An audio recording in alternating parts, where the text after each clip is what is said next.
Good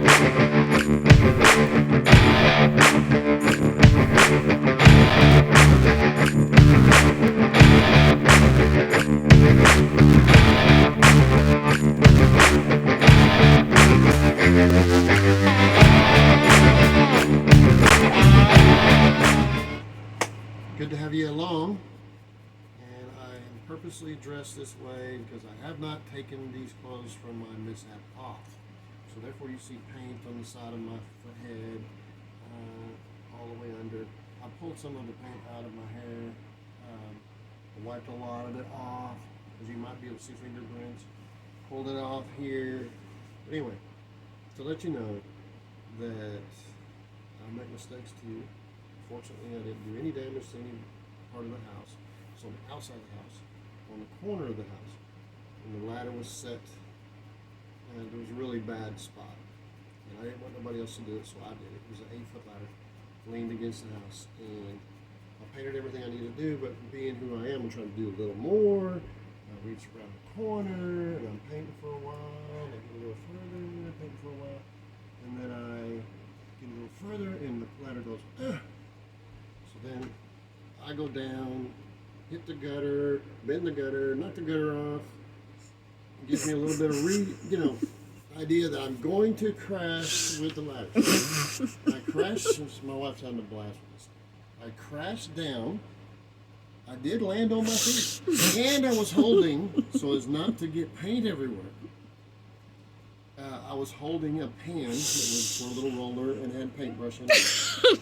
I was holding that in my front of me, and I saved it, but I'm stumbling, okay? Because I'm inside the rungs of the ladder, which is down on the ground. And I stumble and fall backwards. So when I fall backwards, it's not flat. It's downhill quick, which is part of the reason I fell.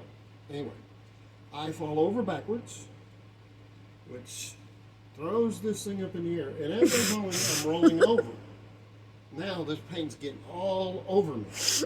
I roll over, I hit old antique milk deal. It rolls down the hill, runs over, hits a steel fence. Paint is everywhere, all over me. And I'm more worried about getting everything wiped up on the side of the house, which is no big deal. But this is what I don't want you guys thinking that I don't ever make mistakes. I do. I usually fix them very quickly, maybe out of embarrassment, gives me that extra speed. But I don't want to come across as somebody who never makes mistakes. As a matter of fact, even a day before that, I was on the side of the ladder, and I was not smart enough to take my phone out of my pocket, and I smashed my phone. I can't really tip it a little. Yeah, it's all crap. Okay, there you go. There. Yeah, now we can see it. Kind of give you what I have to see my phone. Tip it a little. Just there, yeah. It's not only it's that. It's shattered. It's when you set it on the, that's with me straightening it out. So I went to go get a phone, which took hours to go to the place where the phone is for sale, and they go, "Oh, you can get this one here for $60."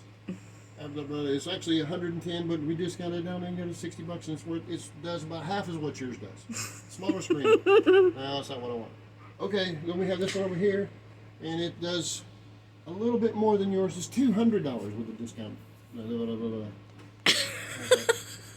Okay, I just smashed this phone. Everybody in that little place will start laughing. I just smashed this phone. You don't want to put me in charge of a $200 and something phone.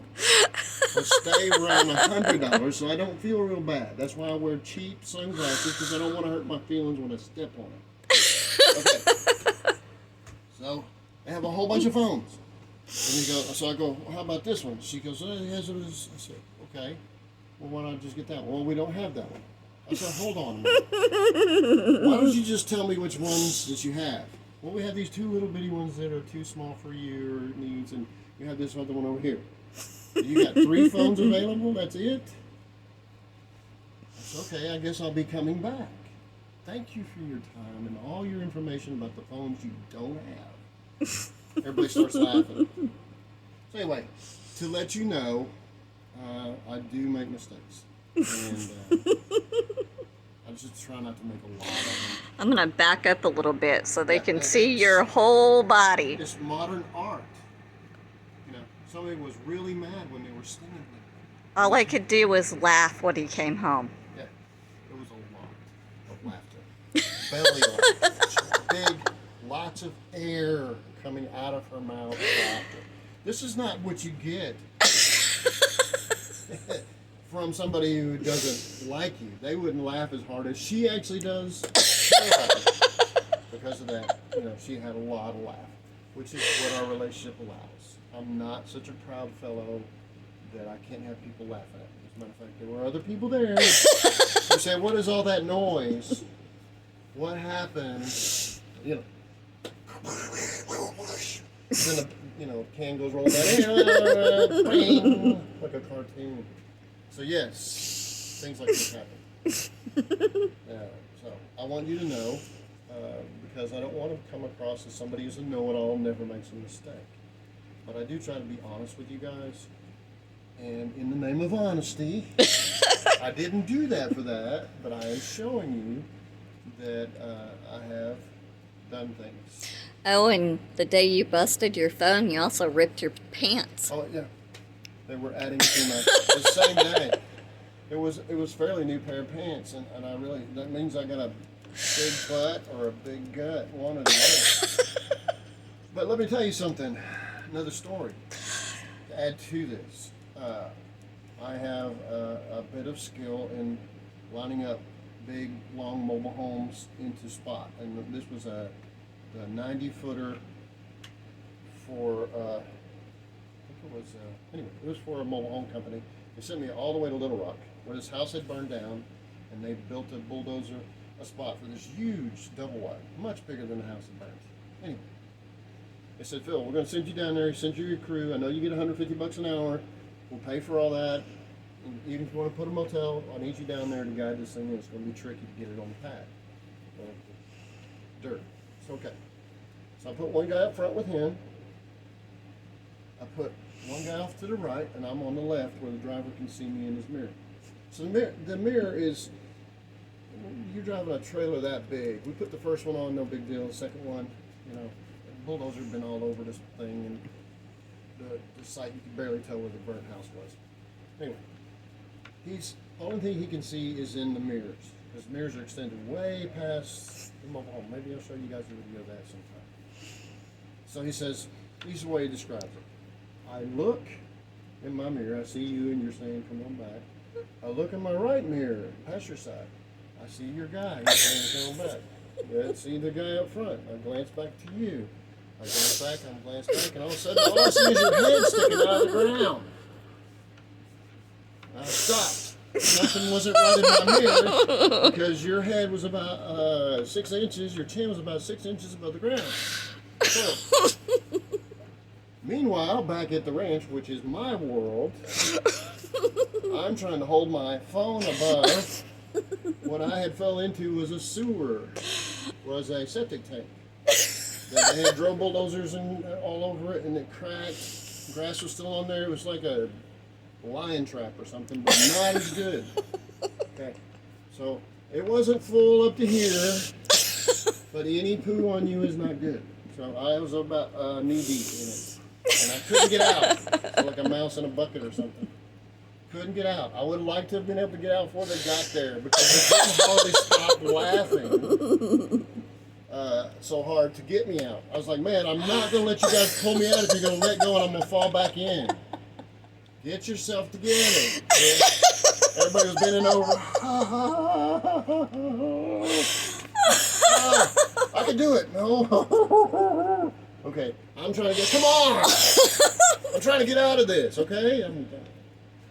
Okay, so they get me out, and I'm on my knees, and they're just laughing. I said, "What are we going to do?" I said, "You're going to take me to a car wash." So I get my truck, so I don't have to walk like a scarecrow or something with poo all over me. Let's go to the car wash. So they're in the truck, the three guys with me. Three guys. And we go to the car wash, and they're laughing all the way there. But it gets worse. When they're spraying me down, they're laughing so hard that they had to take turns. I mean, it's like, come on, you've had your laugh, okay? So I mean, it's a 4-hour ride to Little Rock. I have to listen to this all the way back. So from that point on, the word got out, even though we got the house on site. The word got out to the main place in Harrison, which is 3 hours away. So when I walk in there to turn in my bill, which is substantial, he goes, everybody in the office like, do you smell something? Is there some kind of smell? I smell something. Everybody in the office. I was like, it's my new cologne. You know. Ooh, that poo. Anyway, I have had a lot of other things go along the way, and I am willing to laugh at myself, and I'd be happy to tell you more stories. Actually, I have a recording of a friend. We'll have to edit the names, and it will be dirt farmer language. But he and I together, he evokes a lot of memories in me and a different style of thinking that you guys might not be aware of, or that you might not be. But anyway, be rest assured that if something goes wrong, don't beat yourself up too bad about it. Understand that even somebody who's got years and years and years of experience is, I make mistakes too. So I remember one time I was had this job done really well. I was on a metal roof on a single wide mobile home. My uncle brings the customer around, and the customer says, hey, I was thinking about putting a 4x4 and connect it right there to the rafter. Could you take that metal section out? And my uncle goes, hey, you think you could do that? I was like, yeah, I could do that. I was finishing up anyway. Yeah, let me just. And I'm pulling it all out. Pulled the last one out. Guess what? I was on that sheet. And I slid right off like Aladdin in his own little ride. Right off in front of him. Okay, so it can happen. Be smart. Try to take care of yourselves. You know, guys, I care about you.